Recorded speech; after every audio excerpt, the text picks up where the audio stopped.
반갑습니다. 11절 12절에서 있었던 유대인과 그리스도인 이방인 사이의 사슬 같은 관계를 염두에 두어야 할 것입니다. 이스라엘의 실패, 이방인의 구원, 이스라엘의 시기라는 큰 흐름이 있습니다.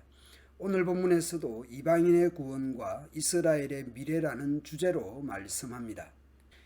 25절에 형제 여러분, 이방인으로서 그리스도인이 된 이들을 불러 세웁니다. 형제 여러분, 여러분은 자만하지 않기 위해서도 한 가지 알아야 할 비밀이 있습니다. 실패한 이스라엘에 대해 이방인 그리스도인들이 교만해질 수 있는 위험이 있는 것이죠. 이것은 하나님께 돌아오는 이방인의 수가 다 차기까지 일부 이스라엘 사람들이 불신앙을 고집하겠지만 그 후에는 모든 이스라엘 사람이 다 구원을 받을 것이라는 사실입니다. 사도는 그 근거로 이사야 선지서를 인용하고 있습니다. 이사야 59장을 인용한 것입니다. 구원자가 시온에서 나와 야곱의 자손에게서 경건하지 못한 것을 제거할 것이다. 이것은 내가 그들의 죄를 없앨 때에 그들과 맺을 내 언약이다. 이스라엘의 회복을 언약하셨다는 것입니다. 그리스도 복음에서 보자면 이스라엘은 이방 그리스도인을 위해 하나님의 원수가 된 셈입니다. 선택이라는 점에서 보면 그들은 조상들 때문에 하나님의 사랑을 입은 사람들입니다. 아브라함, 이삭, 야곱 등 족장들에게 하신 하나님의 언약 덕분에 하나님의 사랑을 입은 사람들이었죠. 그러한 사랑을 입은 이들이 언약에 실패했던 것입니다. 그렇더라도 하나님의 은혜의 선물과 부르심에는 후회하는 일이 없습니다. 전에는 이방인 여러분이 하나님께 순종하지 않았으나 지금은 이스라엘 사람들의 불순종 때문에 이방인 여러분들이 하나님의 은혜를 받게 되었습니다. 이와 마찬가지로 그들, 즉 이스라엘 백성들이 지금은 불순종하고 있으나 여러분에게 베푸신 하나님의 은혜의 결과로 이스라엘 백성들 역시 은혜를 받게 될 것입니다. 죄인 되었던 이방인이 하나님의 은혜로 구원받은 것처럼 언약에 실패한 이스라엘 역시 하나님의 은혜로 회복될 것이라는 말씀입니다. 하나님이 모든 사람을 불순종에 내버려 두신 것은 은혜를 베풀기 위해서입니다.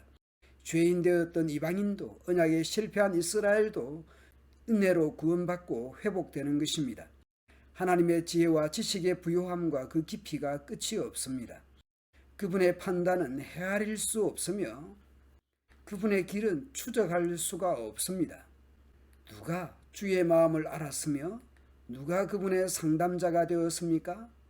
하나님께 먼저 드렸으니 하나님이 갚아주셔야 한다고 말할 사람이 누구입니까?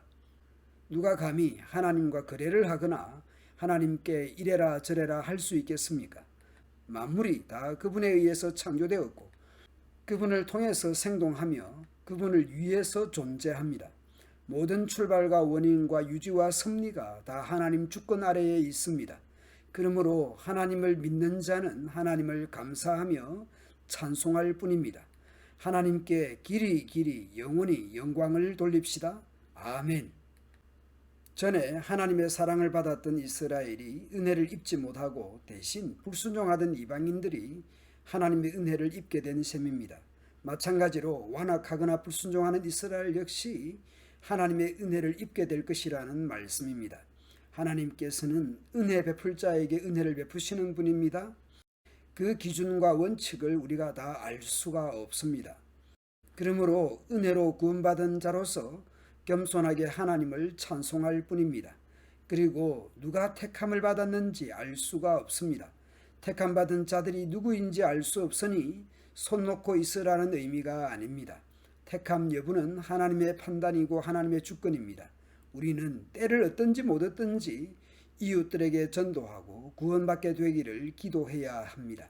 하나님께서 우리의 전도와 기도를 사용하셔서 믿는 자가 더하여지기를 소망합니다. 감사합니다.